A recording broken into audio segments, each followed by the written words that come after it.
오늘도 예수님의 은혜와 사랑이 넘치기를 축복합니다. 이번 한 주 월수금 우리 고난주간 승리주간을 통하여서 욥기를 통하여 예수님이 당하신 고난의 의미 그리고 인생의 고난의 의미들에 대해서 깊게 묵상했으면 좋겠습니다. 욥기를 통한 승리주간, 고난주간의 의미를 깊게 발견해서 예수님을 만나는 저와 여러분 되시기를 축복합니다. 하나님의 말씀 욥기 1장 1절 우리 같이 읽겠습니다. 우스 땅에 욥이라 불리우는 사람이 있었는데 그 사람은 온전하고 정직하여 하나님을 경외하며 악에서 떠난 자더라. 아멘. 욥에 대한 기록을 보니까 욥은 온전하다, 정직하다, 하나님을 경외했다, 악에서 떠났다라고 말씀하고 있습니다. 그러니까 죄, 흠 그런 걸 찾아볼 수가 없는 거예요. 사람은 흠이 있잖아요. 그런데 의인인 겁니다. 악인이 아니라.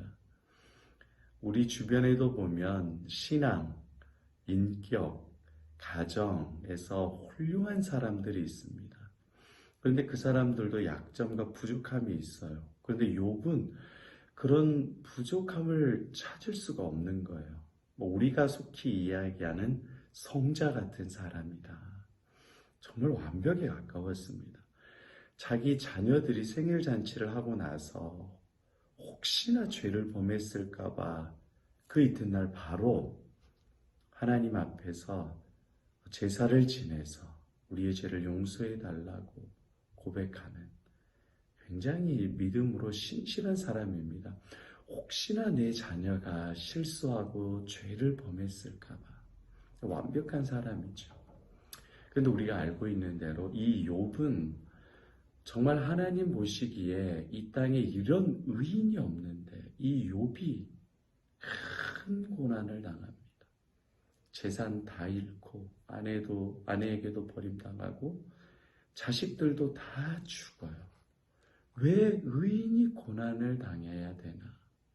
왜 하나님을 잘 섬기는 사람이 고난을 당해야 되나? 인생의 가장 큰 문제 중에 하나입니다.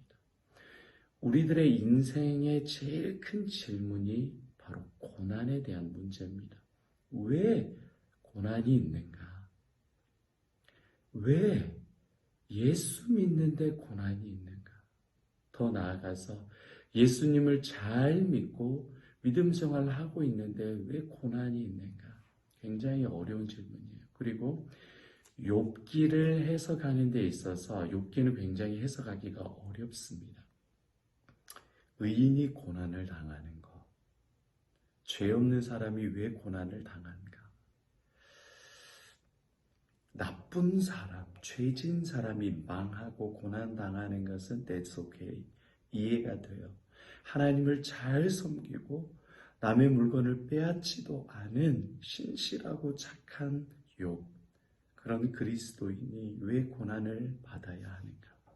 왜 죄 없는 사람이 고난을 받아야 할까요? 굉장히 어려운 질문이고 욥기 해석의 어려운 문제 중에 하나입니다. 여러분 거기에 대한 답이 있습니까? 답이 있어요. 여러분 우리 인생 가운데 죄 없이 고난을 당한 사람 하면 생각나는 사람 있습니까? 아무 죄가 없는데 잘못한 것이 없는데 고난을 당하신 분 예수 그리스도입니다. 예수 그리스도. 예수 그리스도는 하나님이십니다. 죄가 없으세요. 날 때부터 십자가에 죽으시기까지 전혀 죄가 없으신 분이십니다.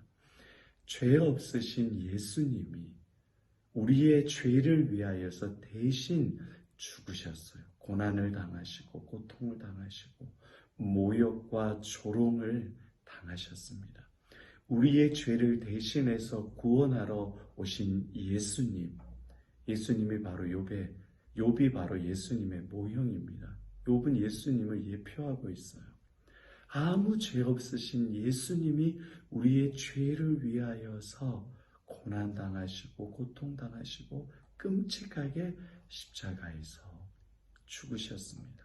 세상에서 가장 잔인하고 끔찍한 형벌이 십자가형입니다. 그런데 예수님은 죄가 없고 하나님을 신실하게 잘 섬기고 의인이었고 완전한 자였는데 예수님은 십자가에서 저주를 받고 죽으셨습니다. 바로 여러분의 죄 때문에, 우리의 죄 때문에, 나의 죄를 대신해서 죄 없으신 예수님이 고통받아 죽으셨습니다. 여러분, 욥이 왜 고난을 받았냐? 예수님의 예표적 삶입니다. 그러면 욥이 죄가 없느냐?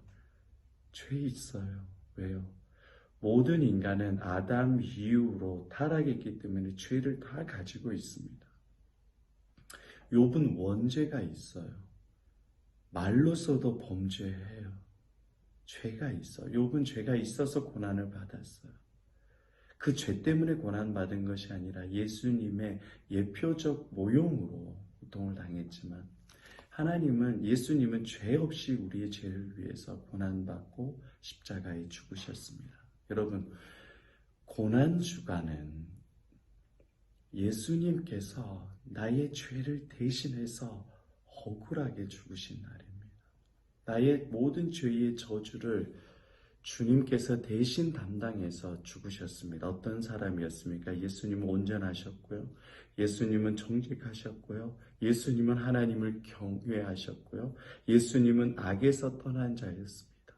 그런데 바로 나는 온전하지 못하고 나는 정직하지 못하고 나는 늘 불의해요. 나는 늘 부도덕해요. 거짓말해요. 나는 하나님을 경외하는 척하지 하나님을 경외하지 않고 사람 눈치 보고 세상 눈치 봐요. 악에서 떠난 자들아, 나는 늘 악을 저질러요. 1절 말씀에 욥에 대한 기록이 정반대로 해석하면 바로 죄인인 나의 모습입니다. 이 나의 죄를 위해서 예수님이 고난주간에 대신 억울하게 그러나 기쁘게 십자가에 죽으셨습니다. 그래서 예수님께서 고난주간에 나의 죄를 대신해서 죽으심으로 우리의 모든 죄의 문제가 해결됐습니다. 예수님께서 죽어주셔서 내가 욥과 같이 온전한 사람이 되고 내가 정직한 사람이 되고 내가 하나님을 경외하고 내가 악을 떠난 자로 하나님이 인정해 주시는 거예요. 그래서 우리는 고난주간을 고난주간이라고 하지 않고 승리주간이라고 합니다. 왜 승리입니까? 예수님께서 승리하셨기 때문에, 예수님의 승리를 우리에게 전가시켜 주셨기 때문에.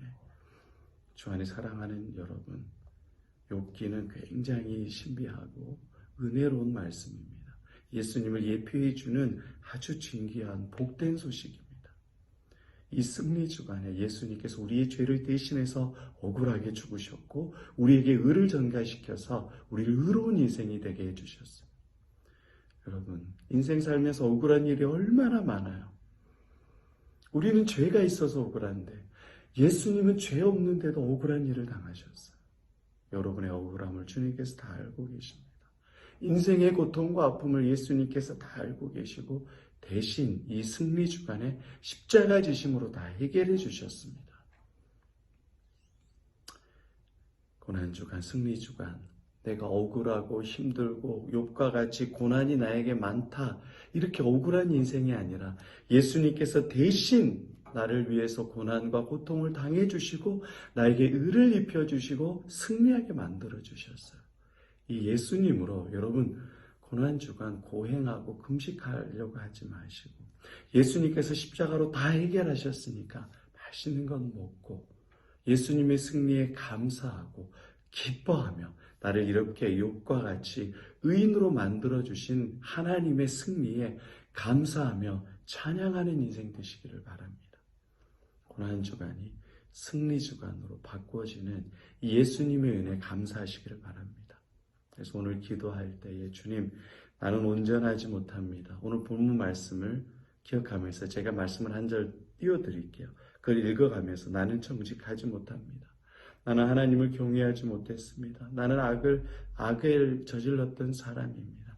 말씀을 읽어가면서 반대로 해석하고 기도하면서 나의 이러한 죄를 위해서 고난주간에 승리주간에 대신 죽으신 예수님 앞에 나의 죄를 고백하고 승리를 주신 주님께 감사하며 기도하시기를 바랍니다. 오늘 내일 예수님의 승리가 넘치기를 축복합니다. 아멘.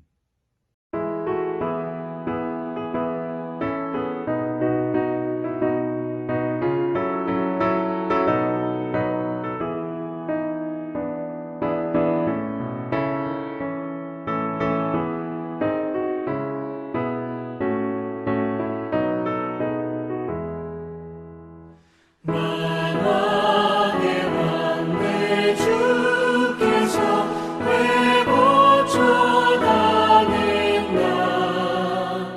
이 벌레 같은 날 위해 그 보혈을 흘렸네. 십자가 내가 처음 볼 때